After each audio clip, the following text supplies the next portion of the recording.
This title is presented to you by Soundlibra.com. For more audiobooks like this, click the link in the description or visit our website at Soundlibra.com.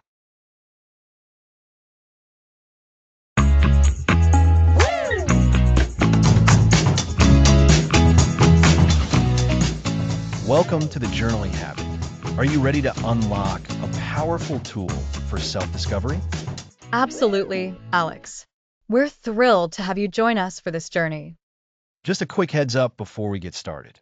While we're discussing the mental and emotional benefits of journaling, please remember this podcast is for educational purposes and isn't a substitute for professional medical or mental health advice. Always consult with a qualified professional regarding your specific health needs. That's a great point, Alex. Now, let's get into the heart of it. At its core, journaling provides us with clarity. We often carry around a jumble of thoughts, emotions, and to-dos. Journaling helps untangle that mess. When you write something down, you're externalizing it. You're taking that fuzzy thought or that overwhelming feeling and giving it form. This act of externalizing allows you to look at it objectively, almost as if you were looking at it from the outside. So, it's like taking everything that's swirling around in your head and putting it into a neat little box on paper so you can actually examine it? Precisely. And by examining it, you can start to understand it. This is crucial for self-discovery. How many times have you found yourself acting on an impulse or feeling a certain way without really knowing why? Journaling can uncover the roots of those feelings and actions. It's a direct line to understanding your own motivations, your anxieties, your joys, your patterns of behavior. I know I've experienced that. Sometimes I'll just write about my day, and as I'm writing, I'll suddenly realize, oh, that's why I was so grumpy this morning. It's like a little light bulb goes off. Exactly. And that leads to another key benefit, emotional processing. We all experience a wide range of emotions, and sometimes they can feel intense and unmanageable. Journaling offers a safe and non-judgmental outlet to express these feelings. Whether it's anger, sadness, frustration, or even overwhelming joy, writing it down allows you to acknowledge it, explore it, and then, importantly, release it. Releasing those emotions must be so freeing. Instead of letting them fester inside, you're allowing them to flow through you and out onto the page. It truly is. Think of it like this. Emotions are like water. If you dam them up, they build pressure and can eventually overflow in unpredictable ways. But if you allow them to flow through a channel, they can move through you naturally and become less overwhelming. Journaling is that channel. It helps you process complex feelings, understand what's triggering them, and develop healthier coping mechanisms. That makes so much sense. So, we've talked about clarity and emotional processing. What else does journaling offer? Decision making. This is a big one for many people. When faced with a difficult choice, our minds can race with pros and cons, fears and hopes. Instead of getting stuck in analysis paralysis, journaling can help you organize your thoughts. You can explore different scenarios, weigh the potential outcomes, and tap into your intuition, that inner knowing that often gets drowned out by logical overthinking. So, instead of just listing pros and cons, you can actually explore the feeling behind each option? Absolutely.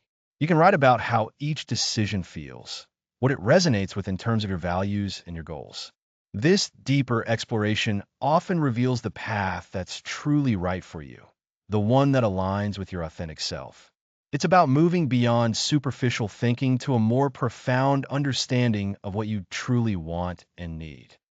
It sounds like journaling is a deeply personal and intimate conversation you're having with yourself. It is, and that's why it's so transformative. It's a practice of self-compassion and self-awareness. It's acknowledging your inner world and giving it the attention it deserves.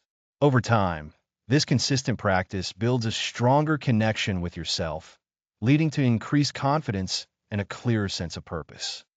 And it's not just about processing the tough stuff, right? It's also about capturing the good, the beautiful, the moments that bring us joy. You're absolutely right, Lisa. While journaling is powerful for navigating challenges, it's equally valuable for amplifying positivity. Regularly noting down moments of gratitude, small wins, or things you appreciate can shift your perspective significantly. It trains your brain to notice the good, cultivating a more optimistic outlook on life. So, it's a tool for both dealing with difficulties and enhancing happiness. That's incredible versatility. It really is. And the beauty of journaling is that it's incredibly accessible. You don't need special equipment or a lot of time. A notebook and a pen, or even a digital document, can be your gateway to this practice. The most important ingredient is your willingness to engage with your own thoughts and feelings. And we'll be guiding listeners on how to make that engagement easy and effective throughout the series. Exactly. For this first episode, we wanted to lay that essential foundation. We've discussed how journaling offers clarity by externalizing thoughts, aids self-discovery by uncovering your inner landscape, provides a vital outlet for emotional processing, enhances decision-making by exploring deeper feelings, and can even amplify positivity through gratitude. So, to recap, journaling is a powerful, accessible practice that helps us untangle our minds, understand our emotions, make better decisions, and appreciate the good in our lives. It's a direct path to self-awareness and clarity. And that, listeners, is why the blank page beckons. It's an invitation to connect with yourself in a profound way. Thanks for listening.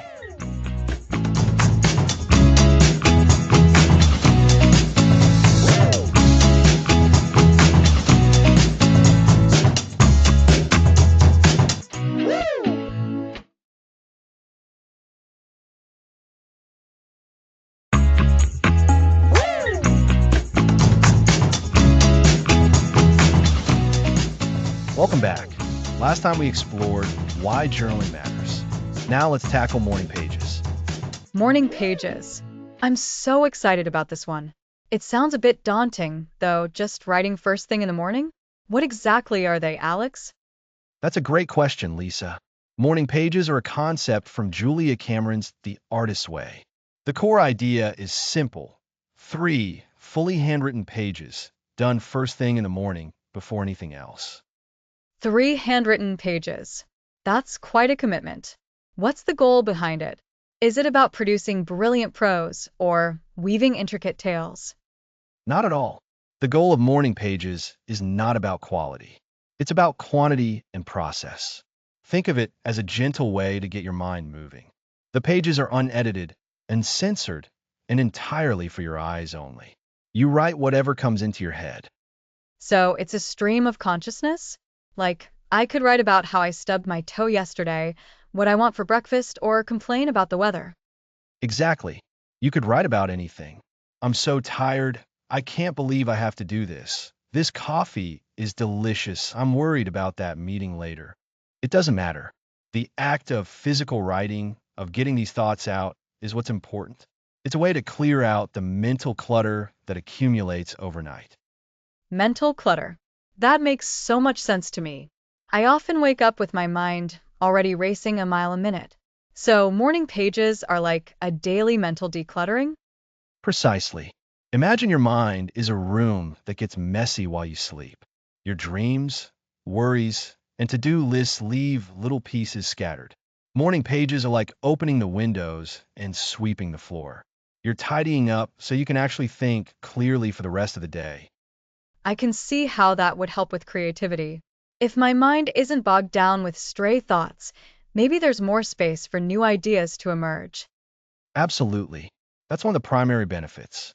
By emptying your mind of the mundane and the anxious, you create fertile ground for insights and inspiration. Many artists swear by this practice for unlocking their best ideas.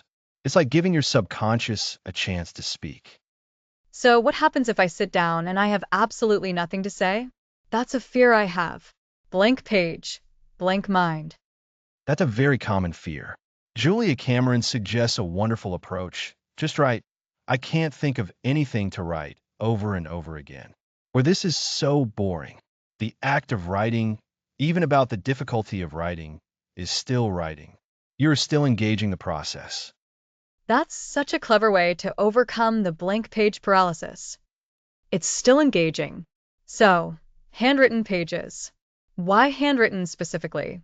Could I type them? The emphasis on handwriting is deliberate. Writing by hand engages different parts of your brain than typing. It's a slower, more tactile process. It encourages a more reflective state, and some believe it has a more direct connection to our subconscious. Typing can be too fast, too easy to edit as you go, which goes against the spirit of morning pages. Right? We want to get those unfiltered thoughts out. And you mentioned they are for our eyes only. Does that mean I can be completely honest, even if it's, well, ugly? Completely honest. That's the beauty and the challenge. Because no one else will read them, you can be brutally honest with yourself. You can process anger, frustration, and fear without judgment. Think of it as a safe space to vent, to explore your inner landscape without fear. It's like a private conversation with yourself. So, we're talking about 3 pages handwritten, first thing in the morning, completely unedited. What else should someone know as they start this? Consistency is key. The benefits of morning pages compound over time. Aim to do them every single day. It's about establishing a ritual. And don't overthink the content. The more you try to make them good, the more you defeat the purpose. Trust the process. This feels like a really grounding way to start the day. Instead of immediately diving into emails, you're entering your day from a place of introspection and calm. Exactly. You are setting the tone for your day. You're giving yourself the gift of mental space before the demands of the world encroach. And over time, you might start noticing patterns in your writing. You might see recurring themes, anxieties, or desires that you weren't consciously aware of. This is where you begin to gain incredible self-awareness. It's like a detective's notebook for your own mind, uncovering clues and understanding yourself better. So, to recap for our listeners, morning pages are 3 pages of longhand, unedited writing done first thing in the morning. They're designed to clear mental clutter, spark creativity, and offer a safe space for honest self-exploration. They're not about perfection, but about the process of getting thoughts from your head to the page. That's a perfect summary, Lisa. And remember, if you feel resistant, just keep writing. The page is your ally. This practice is about showing up for yourself. Showing up for yourself. I love that. It feels like a strong foundation for the rest of the journaling habits we'll be exploring. It truly is. Next time, we'll be exploring the powerful practice of gratitude journaling. Wonderful. So, for next time, we'll be exploring gratitude's gentle embrace. Thanks for listening.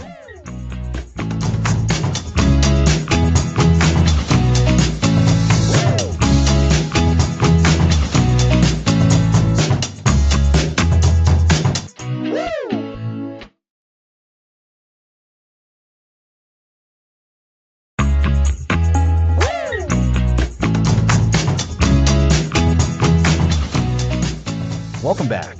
Last time, we dove into the powerful practice of morning pages. Now, let's cultivate positivity through gratitude.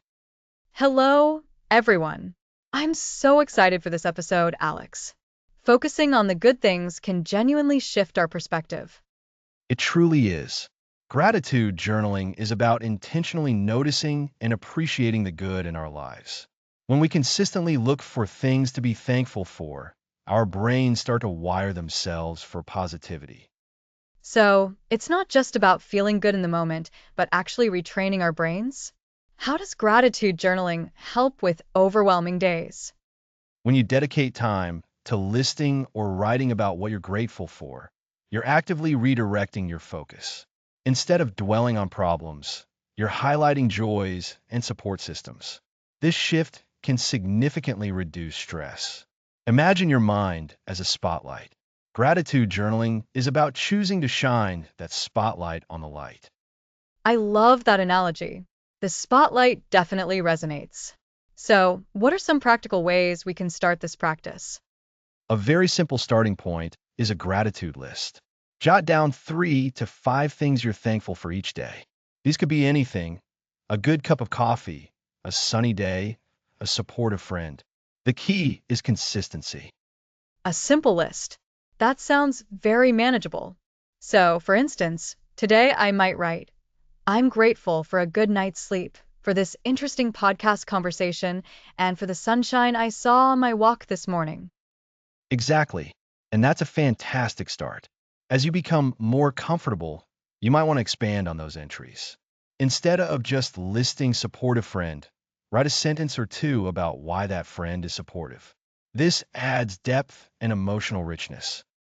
Ah, so moving from simply acknowledging to truly feeling the gratitude. How does going deeper make a difference? When you elaborate on your gratitude, you engage more deeply with a positive experience. You recall the details, the emotions, and the impact. This reinforces the positive feeling and helps you remember these moments more vividly. It's like savoring a delicious meal versus just quickly eating it. That makes so much sense. It's about more mindful appreciation. What are other benefits we might experience beyond stress reduction? Gratitude has been linked to increased happiness, improved sleep quality, stronger relationships, and even better physical health. When you cultivate a habit of noticing the good, you tend to be more optimistic. It fosters contentment and reduces feelings of envy or comparison, which can be so draining. It really sounds like a powerful tool for overall well being. What's one piece of advice you'd give me to ensure I stick with it? Be patient and kind to yourself. Consistency is more important than perfection. There will be days when it's harder to find things to be grateful for, and that's okay. Don't let one missed day or a short entry discourage you. Just pick it up again the next day. Showing up for your gratitude practice, even for a few minutes, is what builds momentum. That's a great reminder. So, to recap for our listeners, gratitude journaling is about intentionally focusing on and appreciating the good in our lives. Starting with a simple list of 3 to 5 things you're thankful for each day is a great way to begin. You can then expand on these entries to deepen your appreciation. This practice actively shifts your focus away from stress and problems, leading to increased happiness, better sleep, and stronger relationships. And most importantly, be patient and consistent. Precisely. You've summarized it beautifully, Lisa. This practice of gratitude is a cornerstone for building a more positive and resilient mindset. It's one of the foundational elements that will help us as we move forward, especially when we start looking at processing our emotions. Remember those challenging feelings we might encounter? A strong foundation of gratitude can make navigating those waters much smoother. It's like having a sturdy ship and a compass pointing towards hope. That connection is really clear. So, it's not just a feel good exercise, but something that builds our inner strength for future challenges. I'm feeling really inspired to make this a regular part of my routine. And that's the goal. We're building step by step, and gratitude is a vital piece of that puzzle. It's about cultivating a habit that brings clarity, joy, and resilience into your everyday life. Fantastic.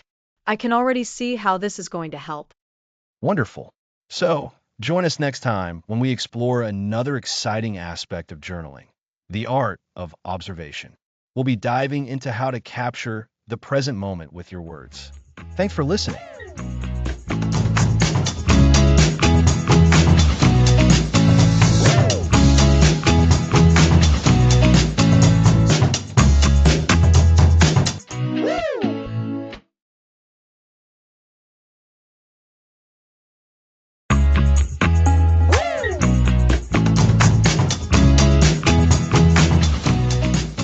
Welcome back.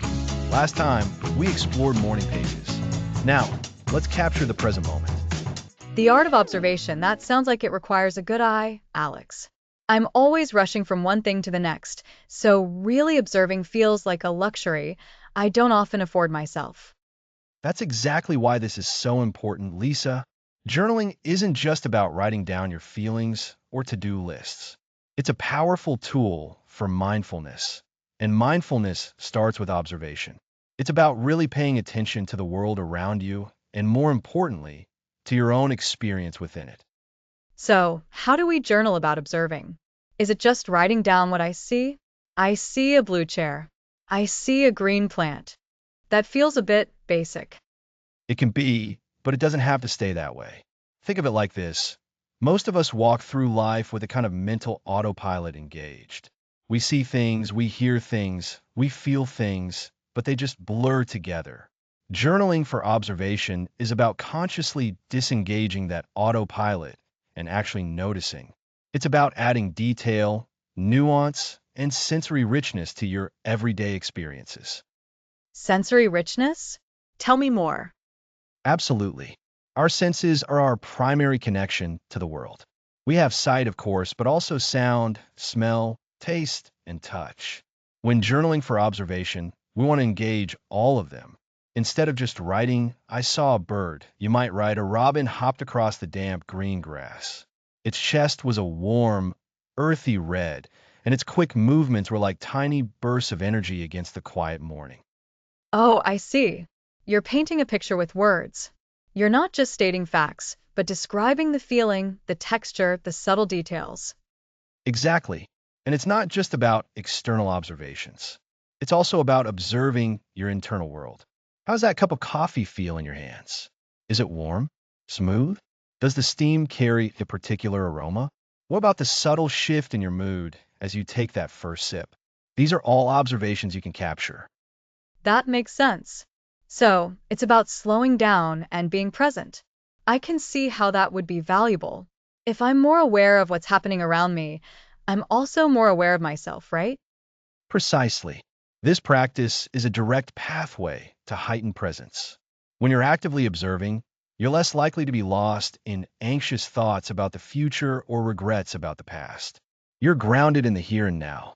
And a grounded mind is a clearer mind, which is crucial for making better decisions and overall well-being. How can we encourage ourselves to do this consistently? Sometimes, as I mentioned, life just gets in the way. Great question. One effective technique is to dedicate a specific part of your journaling time, maybe just 5 minutes, to purely observational writing. It can be about anything: the view from your window, the walk to your car, the ingredients in your lunch. Don't overthink it. Just start writing down what you notice. So, I don't need a grand event to observe. It can be the mundane things. Absolutely. In fact, the magic often lies in the mundane. It's in the way sunlight hits a dusty shelf, the rhythm of a bus engine, the faint scent of rain on pavement. These are the quiet details that often go unnoticed. But when you capture them, you start to appreciate the richness of everyday life. These small observations can build up to a profound sense of gratitude and connection. I've heard of people keeping sketch journals where they draw what they see. Is this similar, but with words? It is very similar. A sketch journal uses visual elements to capture the world. An observational journal uses written words. The goal is the same: to record and understand. You're essentially creating a detailed inventory of your sensory experiences. And over time, you'll notice patterns, recurring themes, and subtle shifts in your perception. Let's say I'm sitting at my desk and trying to do this. What prompts could I use? You can use simple prompts that trigger sensory awareness. For example, try focusing on just one sense. Prompt 1. What are 3 distinct sounds you can hear right now? Describe each sound, not just what it is, but its quality. Is it sharp, dull, melodic, jarring? Prompt 2. Focus on touch. What are the textures you can feel? The fabric of your clothes, the surface of your desk, the air temperature on your skin. Describe the sensations. Prompt 3. What are you smelling? Even subtle scents can be surprising. Maybe it's the faint aroma of coffee, the lingering scent of your perfume, or even just the neutral smell of the air. I like those. They give you specific things to look for. It takes the pressure off trying to observe profoundly and just focuses on the act of noticing. Exactly. And remember to use active verbs. Instead of the street was noisy, try the street hummed with the sounds of traffic. It makes your writing more vibrant and engaging. Also, try using evocative adjectives. Instead of the sky was gray, consider the sky was a bruised, heavy gray. So, to recap what we've learned about journaling for observation, it's about consciously engaging our senses, noticing the details in both the external world and our internal experiences, slowing down to be present, and using descriptive language to capture these moments. It's about finding the richness in the mundane. That's a fantastic summary, Lisa, and the benefits are significant. This practice cultivates mindfulness, reduces stress by grounding you in the present, and enhances your overall appreciation for life. It builds a foundation for deeper self-awareness and clearer thinking, which is crucial for making informed choices. It feels like this kind of journaling is a way to train your brain to be more attentive, like a muscle you're strengthening. That's a perfect analogy. The more you practice observing and recording, the more readily you'll notice the subtle details of life, not just in your journal, but in your day-to-day interactions and experiences. It's a skill that truly compounds over time. This heightened awareness will become an invaluable asset when we start discussing emotional processing and goal setting in later episodes. You'll be able to observe your feelings and situations with greater clarity. I'm really looking forward to putting this into practice. It feels like a gentle yet powerful way to connect more deeply with my own life. It truly is. So, for our listeners, I encourage you to try dedicating just a few minutes each day to this art of observation in your journal. Pick one sense, one object, or one moment and really explore it with your words. You might be surprised at what you discover. Next episode, we'll be exploring the practical side of journaling with bullet journaling basics, structure for freedom. That's right. We'll show you how to create a system that gives you structure without feeling confined, and how it can beautifully complement the observational skills we've been honing. See you then.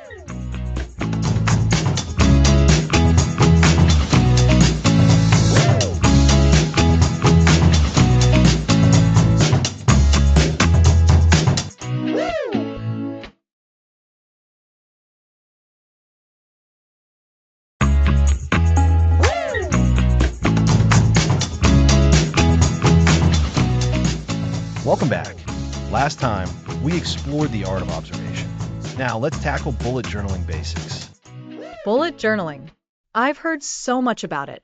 It seems like it can be so creative and artistic, but also very functional. Alex, for those of us who might be a little intimidated, how do we even begin to understand what it is? That's a great question, Lisa. At its heart, the bullet journaling system, often called Bujo, is about mindful productivity. It's a customizable and forgiving organization system designed to help you track the past, organize the present, and plan for the future. The bullet, in its name, refers to a simple method of notation, using symbols for different kinds of entries. It's not about fancy layouts, though you can certainly add those, but about creating a flexible tool that works for you. So, it's less about making it look pretty and more about making it useful.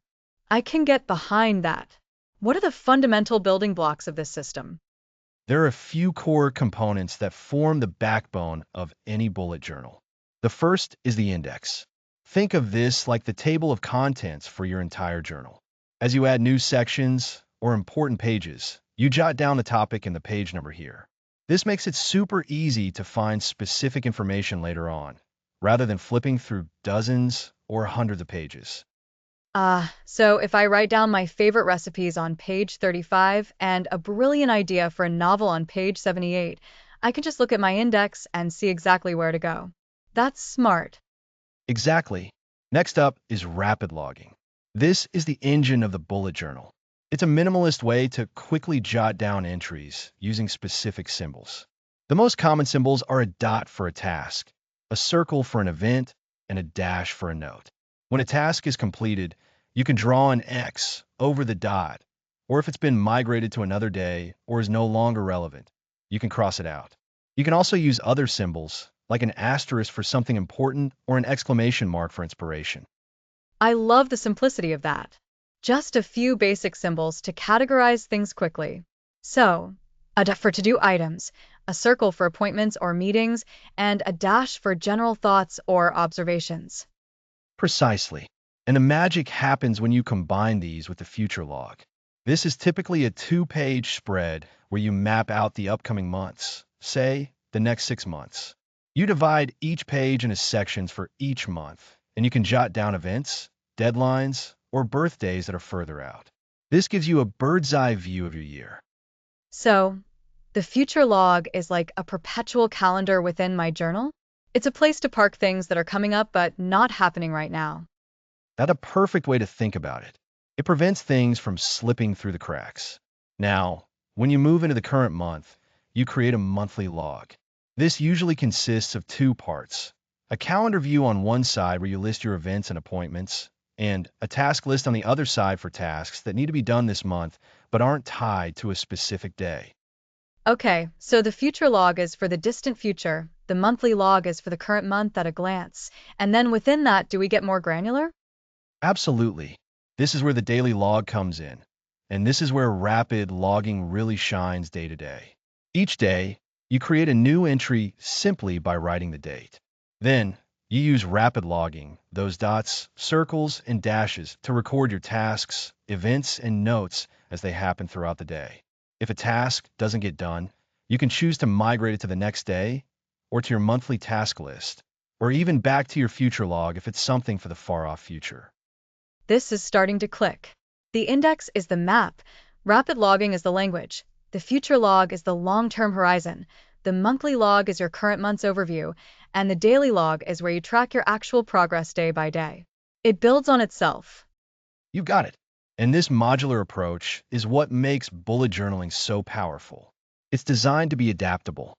Unlike pre-printed planners that force you into a structure, the bullet journal lets you create the structure you need. If you have a busy month, your daily logs might be longer and more detailed. If you have a quieter month, they can be simpler. You're not wasting pages on sections you don't use. That freedom sounds amazing. I've always struggled with needing to fill out every part of a planner.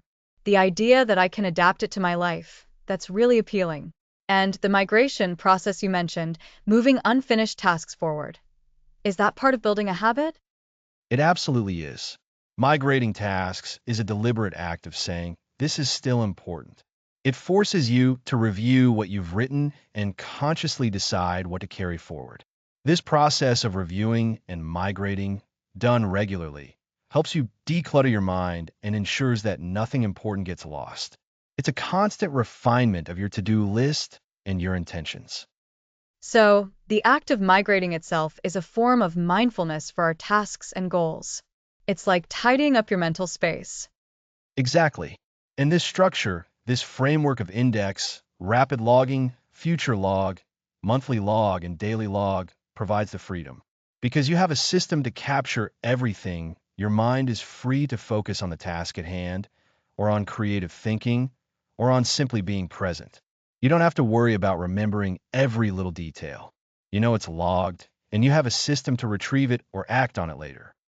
It's like a mental external hard drive, but one that helps you process and organize, not just store. That's a fantastic analogy, Lisa. It's about creating a system that supports your life rather than a system that dictates it.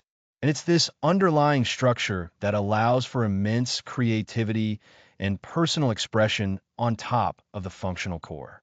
You can add trackers for habits, mood trackers, custom collections of information, or simply embrace the minimalistic efficiency. The choice is entirely yours. So, to recap for our listeners, bullet journaling is a flexible system with key components. We have the index to find anything, rapid logging to quickly note tasks, events, and ideas with simple symbols, the future log for long-term planning, the monthly log for an overview of the current month, and the daily log for tracking what happens each day. And the practice of migrating unfinished tasks helps us stay focused and intentional. That's a perfect summary, Lisa. This combination of structure and flexibility is what makes bullet journaling such a powerful tool for gaining clarity and building a sustainable journaling habit. It's a physical, tangible system that helps you manage the chaos of modern life and make space for what truly matters. It sounds like a fantastic way to bring order without feeling rigid. I'm excited to try implementing these basics.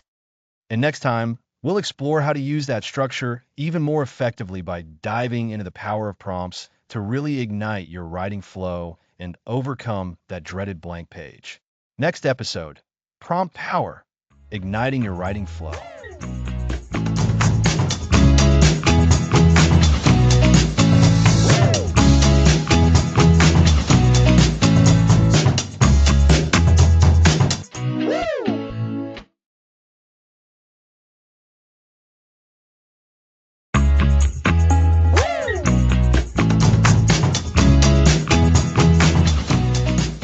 Welcome back to the journaling habit. Last time, bullet journaling gave us structure. Today, we're igniting our writing with prompt power. I often stare at a blank page, unsure where to start. Prompts are like invitations, gentle questions to spark your thinking and guide your pen. They help overcome writer's block by tapping into deeper ideas. So, what makes a good prompt? Is it specific but open-ended? Yes, good prompts encourage reflection, imagination, or analysis. We can categorize them into three types: reflective, creative, and challenging. Let's start with reflective prompts. Reflective prompts encourage self-awareness. An example is, what is one lesson you learned this past week? Or describe a moment you felt truly at peace.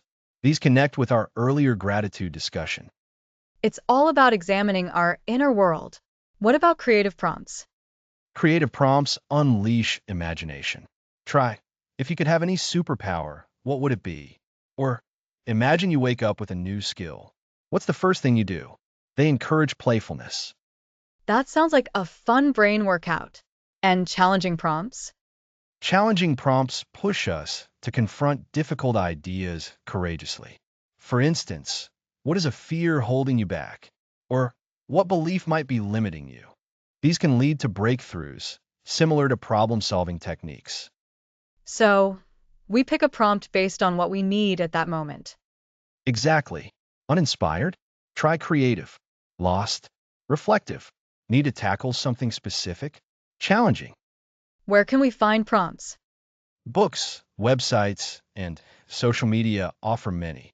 You can also create your own by jotting down questions relevant to your life. Creating our own makes them even more personal. Once we have a prompt, how do we best use it? Don't just answer directly. Use the answer as a springboard. Ask yourself follow-up questions. Why that? What does it mean? It's like interviewing yourself. So dig deeper. Yes. Also allow for tangents. If a prompt leads you down an unexpected path, follow it. That's often where discoveries happen. This feels like a valuable layer to the free writing we discussed. Structure, but not restriction. Precisely. Prompts provide direction, then you let your thoughts flow. It's the best of both worlds. So, to recap, prompts are invitations, not rules. We have reflective, creative, and challenging types. And we use them as springboards, follow tangents, and combine them with free writing. They help ignite our writing flow and help us understand ourselves better. It's like having a personal guide. Feeling stuck becomes an opportunity. Exactly. Experiment with prompts and discover what's inside. This has been so helpful, Alex. Wonderful. Next episode, we delve into emotional alchemy, exploring how journaling helps process our feelings. Join us for episode 7, Emotional Alchemy, Journaling for Processing Feelings.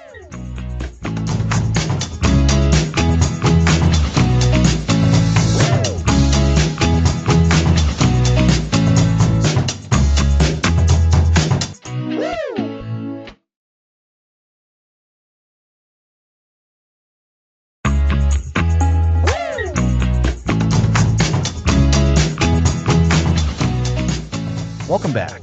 Last time, we explored the power of prompts to ignite your writing flow. Now, we're diving into a deeply personal and incredibly valuable aspect of journaling: emotional alchemy. Emotional alchemy. That sounds a bit mystical, Alex. But I think I understand what you mean. It's about transforming difficult feelings through our writing, right? Exactly, Lisa. It's about taking those raw, sometimes overwhelming emotions and, through the act of writing them down, transforming them into something more manageable, something we can understand and learn from. Think of your journal as a safe space, a confidential confidant that never judges. A safe space. I like that. Sometimes it feels easier to write down how we're feeling than to say it out loud, especially if we're feeling vulnerable or upset. Precisely. And the beauty of journaling for emotional processing is that it's a private act. You don't need to worry about how you sound or if you're making sense to someone else. It's purely for you. We're going to explore some practical ways to do this, starting with acknowledging and naming our emotions. Acknowledging and naming. That sounds like the first step. If I'm feeling a general sense of unease, how do I even begin to name it? Is it sadness? Anger? Frustration? That's a great question. Sometimes the emotion isn't immediately clear. That's where a bit of gentle exploration comes in. You might start by simply writing down what's happening. I feel a tightness in my chest, or my jaw is clenched, or I have a knot in my stomach. Describe the physical sensations first. So, focus on the physical. That makes it more concrete. Yes. And then ask yourself, what might this physical sensation be telling me? Really listen to yourself. You might say this tightness feels like worry, or this knot feels like I'm holding on to something. From there, you can start to pinpoint the emotion. Is it anger? Disappointment? Fear? Sometimes you might even discover a blend of emotions. And once I've named it, or at least have a stronger sense of it, then what? Then you can begin to explore its roots. Ask yourself, when did I first start feeling this way today? Or what happened just before I noticed this feeling? This is where we connect the emotion to a specific event or thought. Remember last time when we talked about observation? This is like observing your inner world. Right. So, it's not just about dumping the feelings onto the page, but understanding why we're feeling them. Exactly. And as you write, allow yourself to be honest. Don't censor yourself. If you feel angry, write about that anger. If you feel hurt, write about the hurt. This unrestricted writing is crucial for emotional alchemy. It's about allowing the emotion to be fully expressed in a safe context. This sounds like it could be intense, though. What if the emotions are really difficult or painful? That's a vital point, Lisa, and it brings us to a key aspect, setting boundaries for your emotional journaling. It's important to approach this with self-compassion. If you're feeling overwhelmed, it's okay to step away. You don't have to excavate every single past hurt in one sitting. So, not to push too hard. Exactly. Think of it like tending a garden. You gently clear away weeds. You don't rip them out with such force that you damage the good plants. If you find yourself getting too distressed, pause. Take a few deep breaths. Remind yourself that you are safe and that you are simply exploring. You can always return to it later or choose a different topic for that day. That's a really helpful analogy. What are some specific techniques for processing these emotions once we've identified them? One powerful technique is to write a letter to the emotion itself. You can address it directly. Dear anxiety, I know you're here, and then express what you want to say to it. This can help you externalize the emotion and gain perspective. You can also write a letter to the person or situation that might have triggered the emotion, but without intending to send it. This is purely for your own release. Writing a letter. That's interesting. It gives you a way to articulate things you might not be able to say directly. It really does. Another approach is to explore the story behind the emotion. Ask yourself, what is this feeling trying to teach me? Or what unmet need might be behind this emotion? Sometimes our emotions are signals that something needs our attention. For instance, if you're consistently feeling frustrated in a particular area of your life, your journal can help you uncover what's causing that frustration and what you can do about it. So, our journal becomes a tool for self-discovery and problem-solving, not just a place to vent. Absolutely. And as you engage in this emotional processing, remember the principles we've discussed throughout this series. Be mindful of the present moment, practice gratitude for the insights you gain, and use the structure of journaling to guide your exploration. It's like all the pieces are coming together. Gratitude helps us appreciate the progress we're making, observation helps us notice the subtle shifts, and now, emotional processing in our journal gives us the tools to understand and transform our inner experiences. Precisely. And building on that, consider this. Once you've explored an emotion, what do you want to happen next? This leads us to envisioning a positive outcome. You can write about what you want to feel or what a constructive resolution might look like. This shifts the focus from dwelling on the negative to actively creating a more positive emotional landscape. So, after exploring the what and the why, we can then move to the what next and the what if positively. Exactly. It's about moving from reaction to proaction. And it's essential to remember that this is a process. There will be days when it feels easier than others. The key is consistency and self-compassion. Your journal is a partner in this journey, not a taskmaster. And it's important to recognize that sometimes journaling about difficult emotions can bring up a lot. If it feels too much, it's always wise to seek support from a mental health professional. That is an absolutely crucial point, Lisa. Journaling is a powerful tool, but it's not a replacement for professional help when it's needed. If you're experiencing persistent distress or trauma, please reach out to a qualified therapist or counselor. Your journal can be a wonderful complement to therapy, helping you track your progress and gain deeper self-awareness. So, to recap what we've covered today about emotional alchemy through journaling, we start by acknowledging and naming our emotions, often by focusing on physical sensations. Then, we gently explore the roots of these feelings, connecting them to events or thoughts. We write honestly and without censorship to allow for full expression in a safe space, while also being mindful of our limits and practicing self-compassion. And we explore techniques like writing letters to emotions or situations and asking ourselves what these feelings are trying to teach us. Finally, we touched upon shifting the focus towards envisioning positive outcomes and the importance of seeking professional support when needed. It's clear that journaling is more than just recording events. It's a powerful technique for personal growth and emotional well-being. It truly is.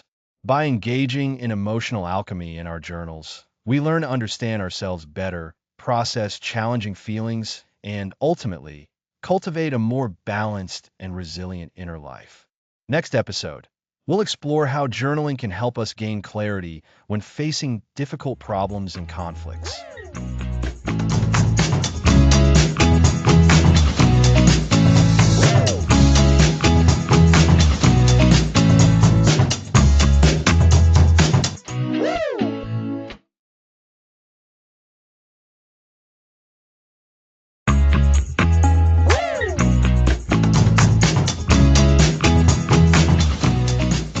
Welcome back to the Journaling Habit.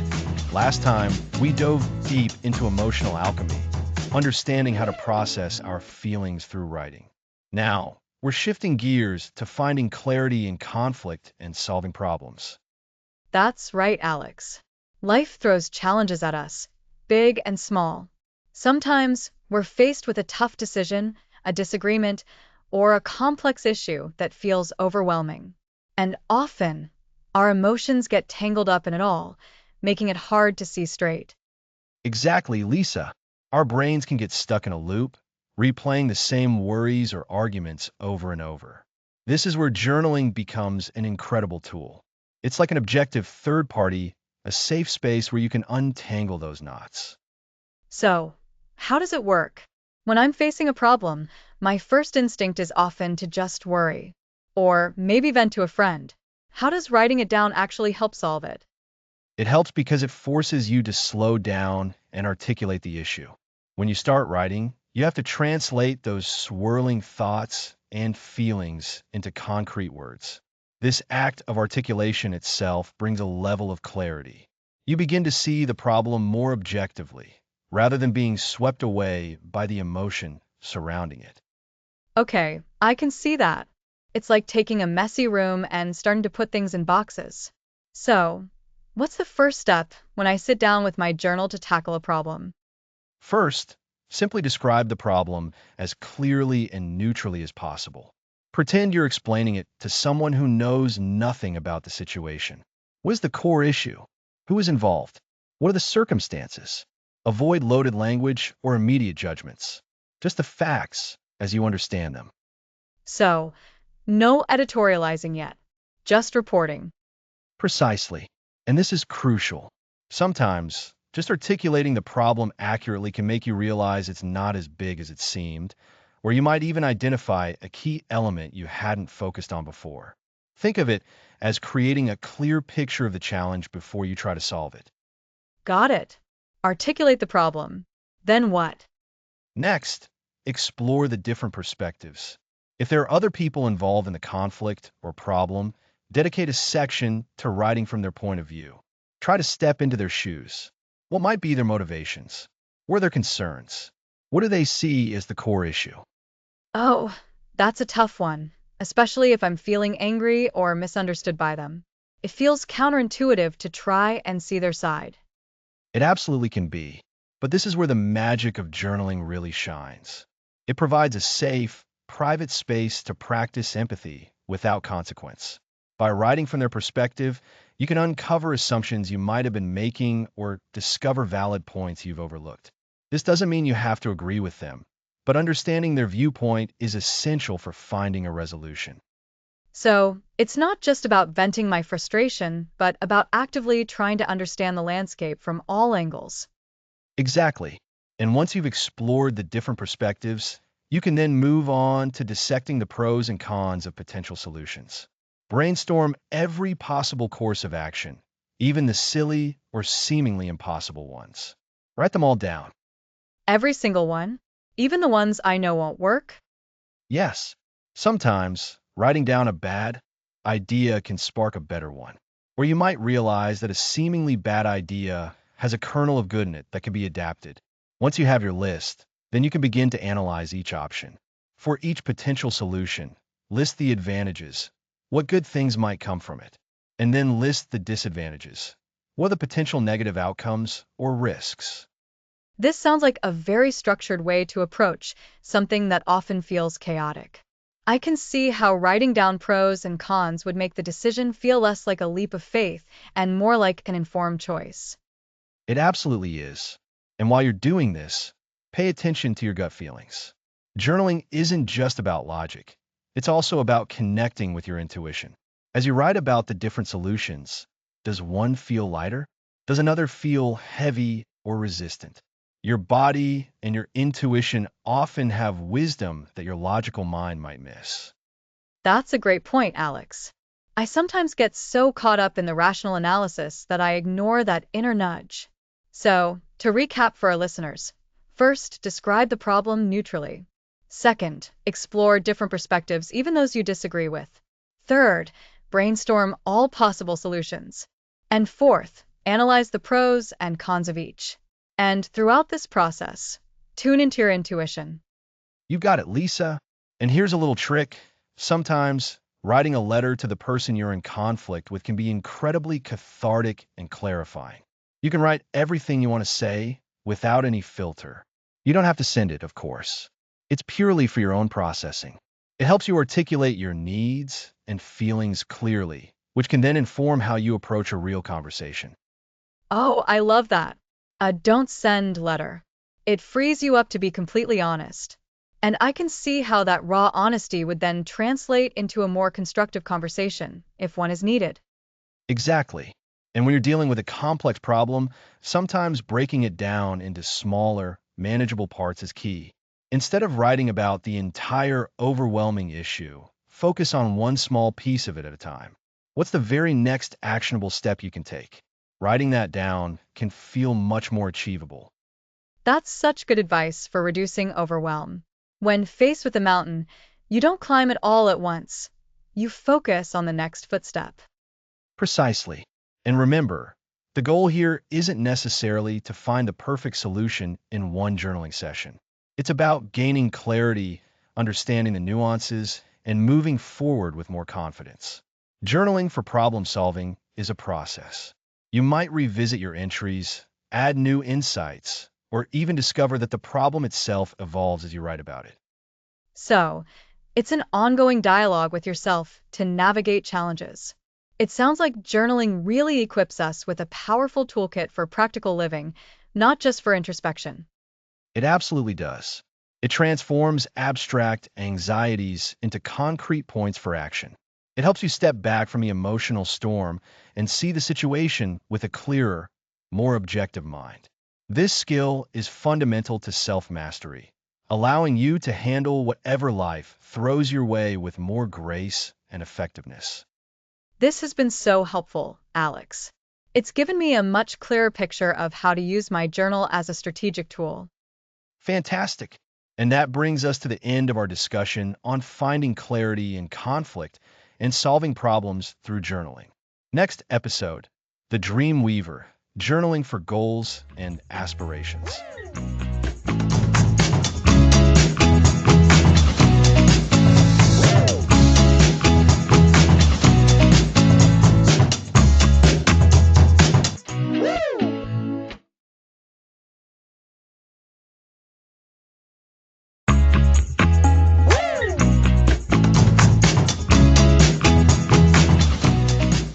Welcome back. Last time, we explored how journaling can help resolve conflicts. Now, let's build the future you want. That's right, Alex. We've focused on processing the past and present. Now, let's harness journaling's power for creation. This episode is about becoming the dream weaver through our writing. We move from I wish I could to here's how I will. One effective way is a dedicated goals section or a separate journal just for them. Think of it like a project folder. So, instead of scattering goals, you have a concentrated space? That makes sense for focus. Precisely. When you open your goals journal, you immerse yourself in aspirations. The key is to be specific. Vague goals lead to vague results. Instead of, I want to be healthier, what's a specific example? Great question. Try, I will walk for 30 minutes daily, Monday through Friday, starting next week. I will also add one serving of vegetables to lunch and dinner each day. It's measurable, achievable, relevant, and time-bound. That feels so much more manageable. It's broken down into actionable steps. Yes, journaling is perfect for that breakdown. Dedicate pages to different goals. For a career aspiration, journal about skills, connections, and experiences needed. For a personal project, map out stages, roadblocks, and solutions. And for those bigger, imaginative dreams, the ones that feel like fairy tales, Those are crucial to capture. This is where the dream weaver aspect shines. Engage in journaling, vision boarding within your journals. Imagine your ideal future. What does it look like, feel like, sound like? Write it all down without holding back. so it's a written movie script of your perfect future? That's a fantastic analogy. Write that script. Describe your perfect day, ideal living situation, fulfilling relationships, greatest achievements. Use vivid language. Describe what you're wearing, the smells, the sounds. The more detail, the more real it becomes, and your subconscious works towards it. It's like giving your brain a clear blueprint. Exactly. From those detailed visions, ask, what is the very first, smallest step I can take today to move closer? Then, journal that first step. Write about completing it. Celebrating that small victory is crucial. That's so important. We often forget to acknowledge the journey. Celebrating small wins builds confidence and motivation. Absolutely. After writing your detailed vision, create a milestones and celebrations page. When you achieve a smaller goal that moves you closer, write it down. Note how you'll celebrate. Did you finish a book chapter? Maybe a quiet evening with tea. Hit a sales target? Perhaps a special dinner. That makes the process feel more rewarding, less like a grind. It absolutely does. Journaling helps track progress. Revisit your goals regularly, weekly or monthly. Ask, am I on track? What adjustments are needed? What have I learned? This iterative process turns dreams into realities. Revisiting helps reevaluate if goals are still relevant. So, to recap journaling for goals and aspirations, first, be specific and break goals down. Second, use your journal for vision boarding, your ideal future. Third, identify and journal the very first, smallest step. Fourth, acknowledge and celebrate milestones. You've summarized it perfectly, Lisa. It's using your journal not just as a diary, but as a blueprint for what can be. It's a proactive tool for shaping your future. Think of journaling as planting seeds. Your aspirations are the seeds, your entries are the care, and milestones are the first sprouts. That's a beautiful analogy, Alex. It empowers you to be the creator of your destiny. And that empowerment is what this series is about. We're building a toolkit for clarity and self-mastery, and shaping your future intentionally is a cornerstone of that. So start dreaming big, start writing it down, and start weaving your own reality. Next episode, Overcoming Obstacles, Building a Sustainable Habit.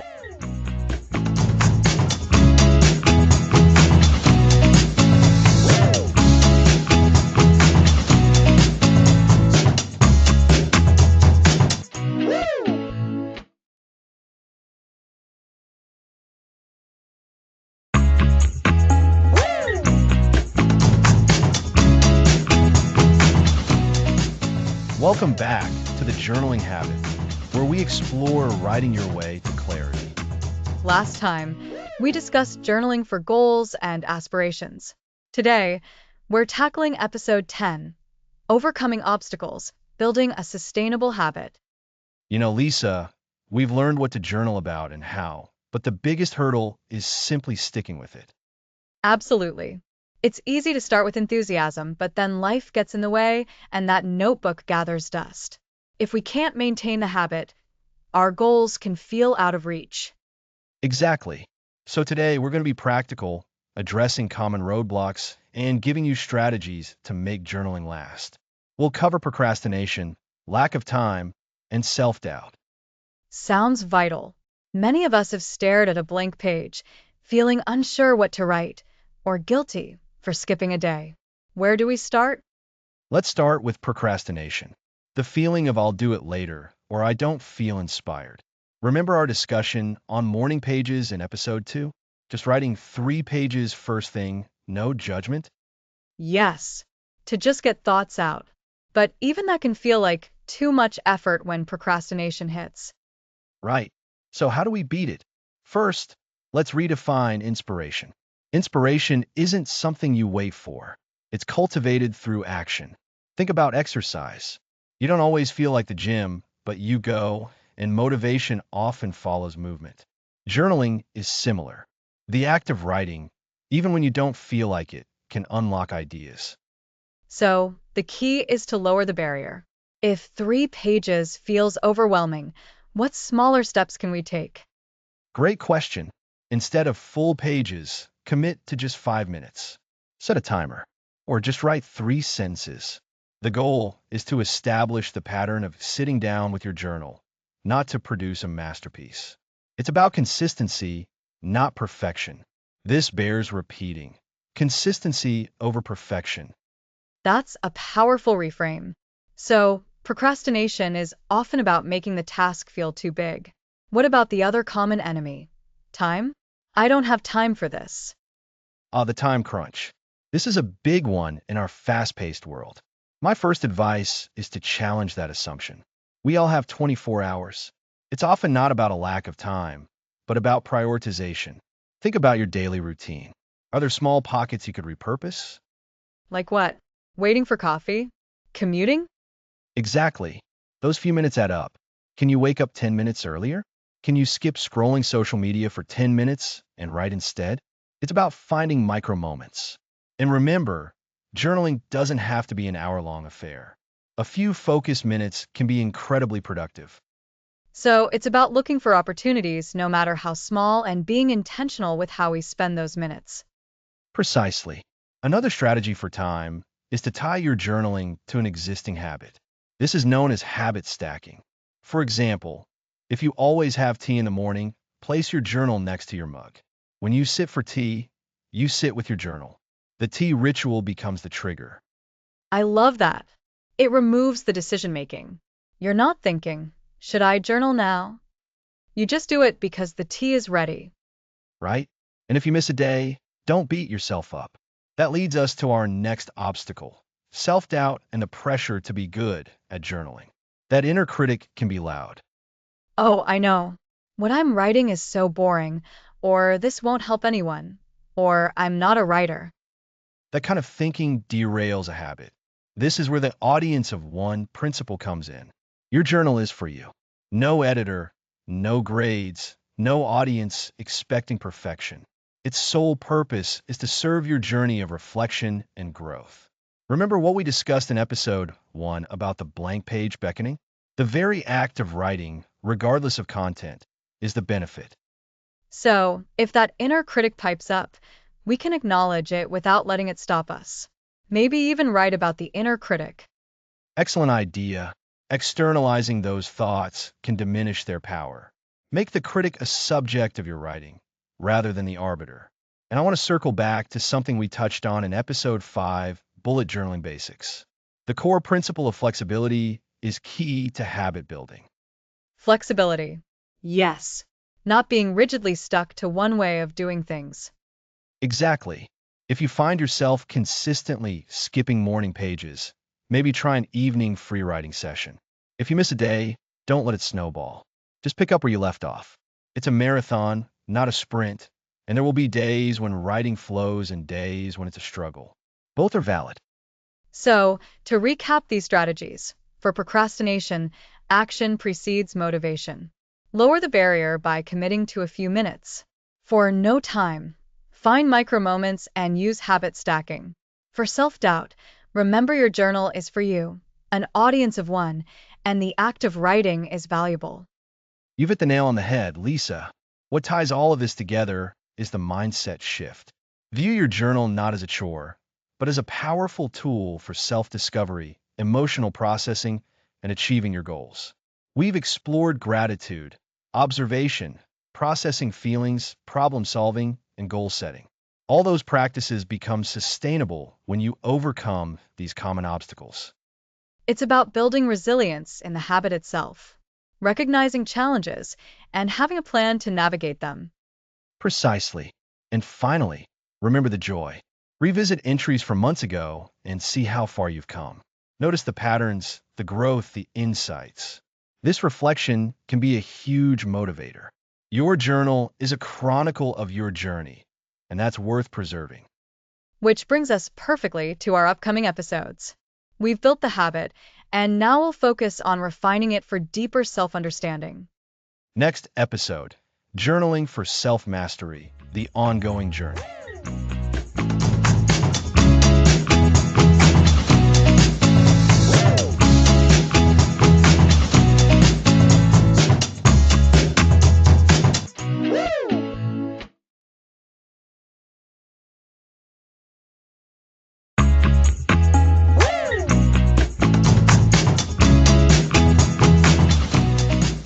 This episode delves into self-mastery through journaling. It really feels like we're nearing the end of a significant journey, Alex.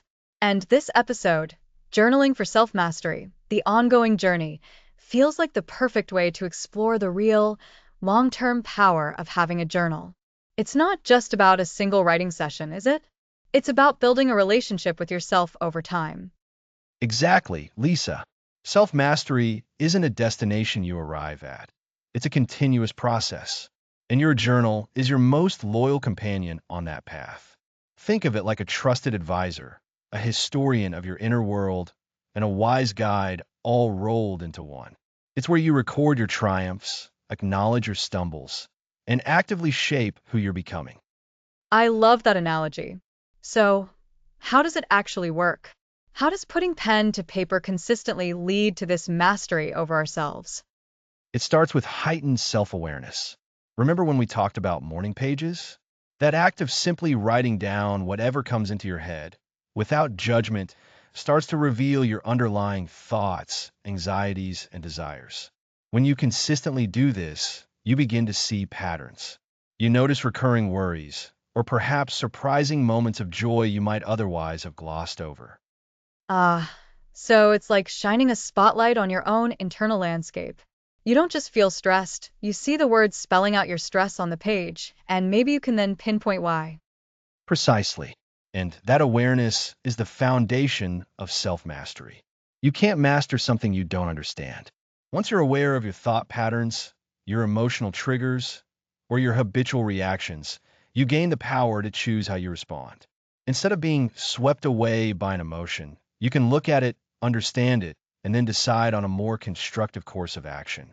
Your journal becomes the place where you document these observations and practice making those conscious choices. That's so powerful. It's the difference between being reactive and being responsive. And I imagine that same awareness helps us build resilience. When things get tough, our journal can be a reminder of past challenges we've overcome. Absolutely. Think back to how we discussed journaling for problem solving. When you face a new obstacle, you can flip back through your journal. You'll find entries detailing how you navigated similar storms before. You'll see the strategies you employed, the inner strength you tapped into, and maybe even find that the problem isn't as insurmountable as it first appears. This builds immense confidence. You're not just hoping you'll be strong enough. You know you have a track record of strength, documented in your own words. So, the journal serves as proof of our own capabilities. It's tangible evidence that I've been through this and I came out the other side. That's a fantastic mental anchor.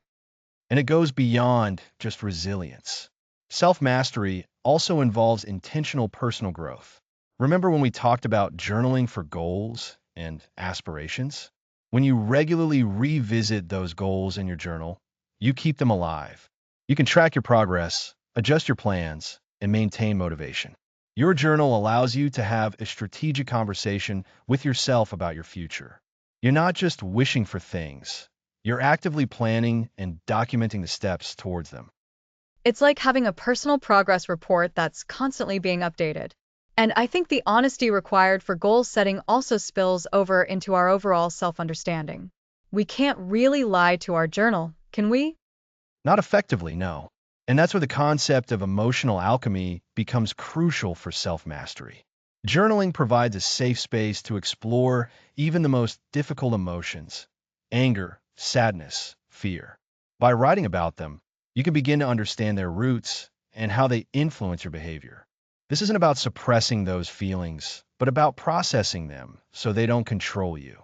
Your journal becomes a crucible where raw emotions can be transformed into understanding, acceptance, and even wisdom. It's like taking something heavy and confusing and unpacking it, making it lighter and clearer.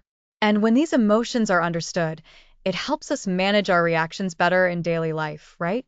So we're less likely to lash out or shut down. Exactly. Self-mastery is about developing emotional intelligence, and journaling is a powerful training ground for that. You learn to recognize your emotional states, understand their triggers, and choose how you want to express or process them. This practice cultivates a sense of inner calm and control, even amidst external chaos. It's about becoming the conductor of your inner orchestra, rather than just passively listening to the music. I love that image of the conductor. So, to recap, self mastery through journaling really boils down to three key pillars: enhanced self awareness, building resilience, and intentional personal growth. The awareness comes from consistently observing your thoughts and feelings. Resilience is built by remembering past successes and learning from challenges. And intentional growth happens when you actively pursue your goals and process difficult emotions, all documented and reflected upon within your journal. That's an excellent summary, Lisa. And what's so beautiful about this ongoing journey is that your journal evolves with you. As you grow and change, your journaling practice can adapt. If you've mastered a certain technique, you might naturally gravitate towards another. The journal itself is a testament to your journey of learning and becoming. It becomes a living document of your evolution. It's like having a roadmap that you're constantly drawing and redrawing as you explore new territories within yourself. It's not just for the moments of crisis or specific goal setting, but for the everyday moments of reflection and self discovery. Absolutely. Self-mastery is built in the small, consistent actions. It's the daily decision to show up for yourself on the page. It's about building a habit that supports your well-being, your aspirations, and your ability to navigate life with greater intention and equanimity. Your journal is your partner in this lifelong endeavor, helping you to understand yourself more deeply and to consciously shape the person you aspire to be. It truly is an ongoing journey, and one that's made infinitely richer and more navigable with the humble yet mighty tool of a journal. We've covered so much ground in this series, Alex, and it all seems to lead back to how journaling empowers us to truly know and master ourselves. It does. And as we come to the end of this episode, remember that the most powerful journaling happens when you approach it with curiosity, honesty, and a commitment to your own growth. Your journal is waiting. Next episode, Your Journal, Your Clarity, a Capstone Reflection.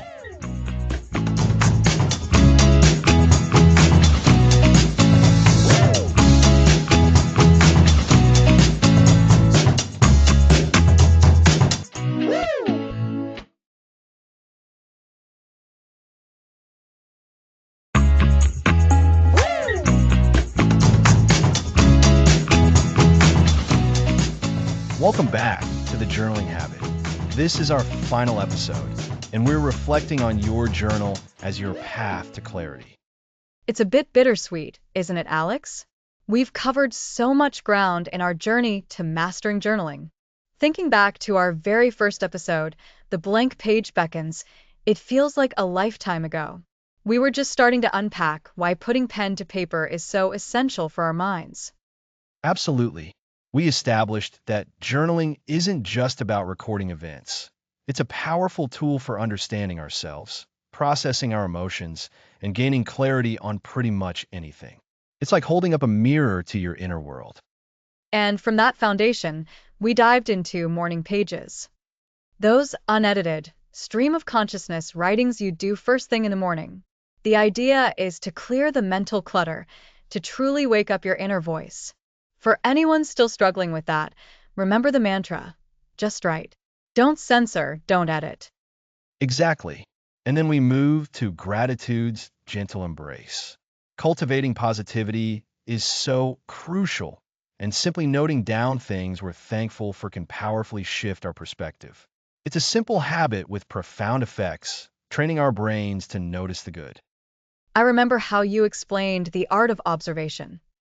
It's about becoming more present, more aware of the world around us, and capturing those fleeting moments in our journals. It's not just about grand events, but the tiny details that make up our lives. Then we brought in structure with bullet journaling basics. This was for those who like a more organized approach. Remember, it's about creating a system that works for you, not following rigid rules. Its flexibility is its strength, offering structure for freedom. And the prompt power episode really ignited so many of us. Prompts can be fantastic gateways when you're facing that blank page and drawing a complete blank. They're not meant to confine you, but to spark ideas and lead you down unexpected paths. We then delve into the deeply personal with emotional alchemy. Journaling for processing feelings is incredibly therapeutic. It allows us to examine our emotions without judgment, to understand their roots and how to navigate them, almost like a gentle internal counseling session. That naturally led us to clarity in conflict. Sometimes, when we're in the thick of a disagreement or a problem, our thoughts become jumbled. Journaling helps us untangle those knots, offering us a clearer perspective to find solutions. It's like stepping back from a tangled ball of yarn to see how to best begin unraveling it. And from solving problems, we look towards the future with the Dream Weaver. Journaling for goals and aspirations helps us to not only define what we want, but also to break it down into actionable steps. It's about turning those hazy dreams into concrete plans. Maintaining any new habit can be tough, and that's why overcoming obstacles was so important. We talked about building a sustainable practice, identifying potential roadblocks like lack of time or motivation, and developing strategies to push through them. Consistency is key, but so is self-compassion. Which brought us to episode 11, Journaling for Self-Mastery, the Ongoing Journey.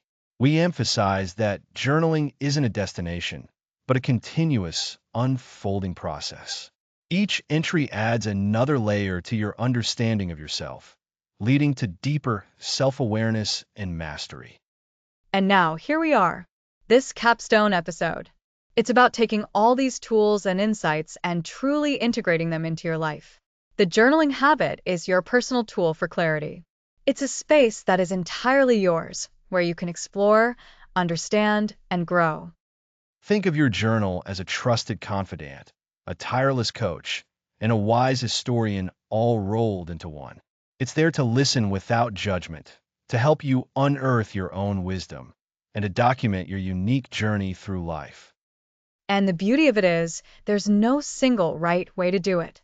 You've learned about different approaches: stream of consciousness morning pages, structured gratitude lists, bullet journaling, prompt driven exploration, and using it for deep emotional processing or future planning. The most important thing is to find what resonates with you and to keep showing up. Maybe you love filling pages with stories, or perhaps you prefer short, concise notes. Maybe you write every day or a few times a week. All of it is valid. All of it contributes to your clarity. So, as we wrap up the series, the invitation is simple. Keep writing. Keep exploring. Your journal is a constant companion on your path to understanding yourself better. It's where you can untangle thoughts, celebrate successes, process challenges, and chart your course. Remember the core principles we've discussed: honesty, consistency, and self-compassion. Be honest with yourself in your writing. Be consistent in your practice, even if it's just for a few minutes.